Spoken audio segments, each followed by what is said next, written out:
परमात्मा हमारे दुखों का निवारण कर देते हैं। हमारे पाप संस्कार में जो पाप कर्म होते हैं उनको, उन कांटों को निकाल देते हैं। और फिर आने वाले जीवन सफर में वो समर्थ परमात्मा आपके जीवन रूपी सफर को ऐसे बुहारता है, ऐसे सब झाड़ू देता है कि कहीं मेरी प्यारी आत्मा के जीवन में आने वाले भविष्य में इसके जो संस्कार रूपी कांटे बिखरे पड़े हैं उन सब को साफ करता चलेगा आगे आगे। कहीं मेरे बच्चे को, मेरी प्यारी आत्मा को कांटा ना चुभ जा। लेकिन किसके लिए? जैसे पति भरता जमी पर जो जो धर है पाँव, समर्थ झाड़ू देत है ना कांटा लग जावे। कहते पति भरता। पति भरता कौन होगी?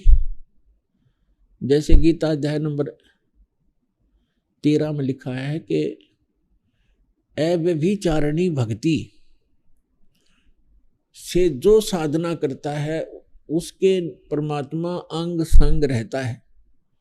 व्यभिचारिणी भक्ति कौन सी है? जैसे लड़की अपने पति के अतिरिक्त अन्य कई व्यक्तियों से भी संबंध रखती है तो वो व्यभिचारिणी लड़की है। और अव्यभिचारिणी पतिव्रता अपने पति के अतिरिक्त चाहे कोई सोने का बन के खड़ा हो जाए उसमें आस्था ना रखती तो वो अव्यभिचारिणी है। तो व्यभिचारिणी भक्ति वो है कि हम इष्ट रूप में, जैसे हमारे पहले कितने देवता हमारे इष्ट थे, हनुमान जी इष्ट, बाबा श्याम जी इष्ट, श्री कृष्ण जी इष्ट, विष्णु जी इष्ट, रामचंद्र जी इष्ट, श्री विष्णु जी इष्ट, श्री शंकर भगवान इष्ट और माता इष्ट, यानी ये सारे हमारे खसम थे, हमारे इष्ट थे, हमारे मालिक मान लिए थे हमने। तो वो हमारी व्यभिचारिणी भक्ति थी। और जो हमने इष्ट मानना चाहिए था, जो हमारा असली पति है, मालिक है, उसका हमें ज्ञान भी नहीं था।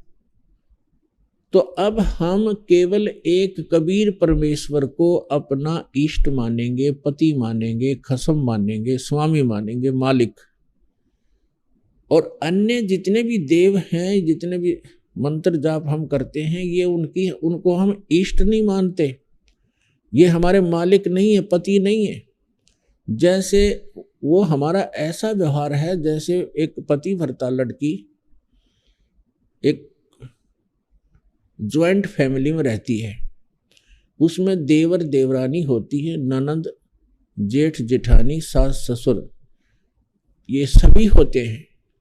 और वो सभी को यथोचित आदर भी करती है, लेकिन उसको वो अपने पति को जो श्रद्धा रखती है, जो समर्पण रखती है, वो अन्य में नहीं रख सकती पतिव्रता बेटी।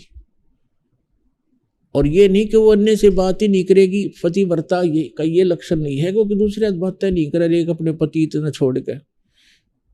पति का जो संपर्क है, जो समर्पण है, वो केवल पति से संबंधित है। बाकी सबका सबसे मृदु भाषा, प्यार से बोलना, सबको यथोचित आदर करना, रिश्तेदार आते हैं उनको भी प्यार से भोजन खिलावे, अच्छी तरह बातें करे, तो वो पतिव्रता लड़की होती है। और पतिव्रता यदि अपने पति के अतिरिक्त अन्य से 16 माथे बात नहीं करे तो कलियारी है, खाक पतिव्रता है वो। तो इसी प्रकार हमारा एक ज्वाइंट फैमिली है ये। जैसे यहाँ के जो 3 लोग के प्रधान हैं, श्री ब्रह्मा रजगुण, श्री विष्णु सतगुण, श्री शिव जी तमगुण, ये हमारा एक परिवार है। और देवी जो इनकी पत्नियां हैं, ये भी हमारे लिए आदरणीय हैं, ये भी हमारे लिए आदरणीय हैं, रेस्पेक्टिव हैं। और जितने भी अन्य देव हैं, जितने भी महापुरुष हुए हैं, तो वो हमारे लिए सब एक आदरणीय होते हैं। सबके साथ एक बहुत ही अच्छा व्यवहार रखना चाहिए हमारे को, तब हम इस ज्वाइंट फैमिली में सुख से रह सकेंगे और पूरे परिवार में शांति भी रहेगी। लेकिन हम इष्ट हमारा एक ही रहेगा। जैसे पतिव्रता लड़की सबसे प्यार भी करती है, जैसे बहन ननद से, छोटी बड़ी से उसी सतर का, और देवरानी और जेठानी, जेठ और देवर से, सास ससुर से सभी प्यार से रहती है। और ऐसा लगता है सबको अपना, अपनी सी लगती है सबको। और जिस समय वो अपने पति के, जब वो अलग होते हैं, ज्वाइंट फैमिली जो फिर भिन्न भिन्न होते हैं, न्यारे होते हैं, फिर देखा उसका वो किस में आस्था थी उसकी, उसके हिस्से में, उसके बाटे में जो भी सामान आवेगा सारे ने उठा लेगी, चम्मच भी ना छोड़े उनकी तरफ, और अपने पति के साथ उस मकान में चली जाएगी जो उसके बाटे में आया है। तो उस दिन पता चला वो किसकी पूजा कर रही थी, तो पूजा पति की कर रही थी और सत्कार सभी का करना होता है। इसी प्रकार जब हम अपने सतलोक जाएंगे, हमारा पति कबीर देव है, मालिक है, हम उसकी आत्मा है, और यहाँ जब तक हम यहाँ रहेंगे सभी देव हैं, ये यहाँ के, इनसे हमें बहुत सा काम है। क्योंकि जैसे प्रधानमंत्री का व्यक्ति और हिसार में रहता हो, अब यहाँ के काम तो डीसी, एसपी, मंत्री, मुख्यमंत्री इन्होंने करना है, एक बस फोन करने की देरी है, काम हाजिर हो जाएगा। तो आपको इतनी सुविधा मिल जाएगी समर्थ की शरण में आने के बाद। लेकिन ये बुरे थोड़े ही है, ये उसके दुश्मन थोड़े ही, मित्र हो गए उनके। तो ठीक इसी प्रकार हम अपने कबीर परमात्मा को एज ए इष्ट पूजेंगे, और बाकी ये सभी देव हमारे आदरणीय हैं। ये हमारे सारे काम दौड़ दौड़ के करेंगे, आपके साथ रहेंगे, आपकी सुरक्षा करेंगे, क्योंकि आप समर्थ के बच्चे हो। प्रधानमंत्री का कोई रिलेटिव यहाँ आवे, फिर देखो एसपीडीसी कैसे हाजिरी लगाओ डेली उसके सामने। तो कहने का भाव ये है कि ये बुरे नहीं हुए, हमारे जितने भी देवता हैं ये हमारे साथी हैं, ये अच्छी आत्माएं हैं। लेकिन हम इनको तंग करा करते हैं।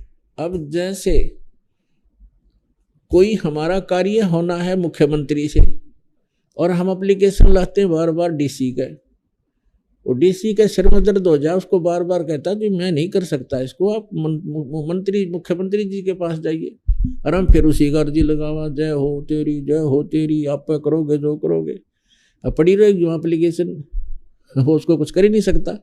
तो हम गलती ये करते थे, जो हमारा कार्य समर्थ से होना था उसका हमें पता भी नहीं था, और हम अर्जी लगाते रहे इन देवताओं का, ये ना कुछ कर सके थे, ये और दुखी हुआ करते थे कि ये मैं कर नहीं सकता, मेरे सामने ये रोज हाथ जोड़ के खड़ा हो जाता है द्वार पर आके।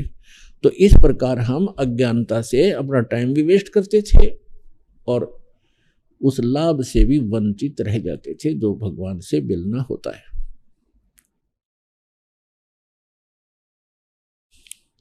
तो जब पतिव्रता पद पर हम आ जाएंगे, जैसे पतिव्रता पति से राती, आन पुरुष नहीं भावे, बस पी हर में सुरत प्रीतम में, ऐसे ध्यान लगावे। जैसे लड़की का विवाह हो जाता है, अपने पति के घर जाती है, फिर वापस अपने माता पिता के घर आ जाती है, तो वहाँ वो अपने परिवार में रहती है, लेकिन ऊपर से आव भाव बिल्कुल सबसे बात करती है, खाना खाती है, सारी सेवा करती है, झाड़ू बुहारा करती है, लेकिन अंदर से कसक उसकी अपने पति के अंदर सुरती हरदम बनी रहती है, उसके अतिरिक्त वो किसी में सुरती लगाती नहीं। तो यहाँ परमात्मा कहते हैं जो पतिव्रता पति से राती, राती माने उसके से लीन है, आन पुरुष नहीं भावे, अन्य व्यक्ति में उसकी रुचि बन ही नहीं सकती, एक गुण होता है पतिव्रता के अंदर।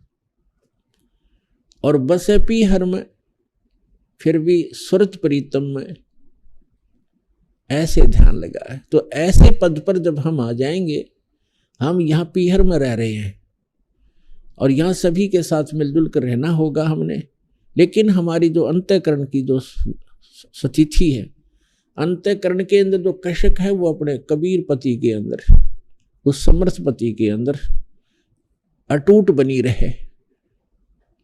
तो फिर जब हम यहाँ से जाएंगे संसार छोड़कर, सीधा वहीं पहुंच जाएंगे, क्योंकि हमारी आशा जहाँ आशा था वासा होई, मन कर्म वचन सुमरिया सोई।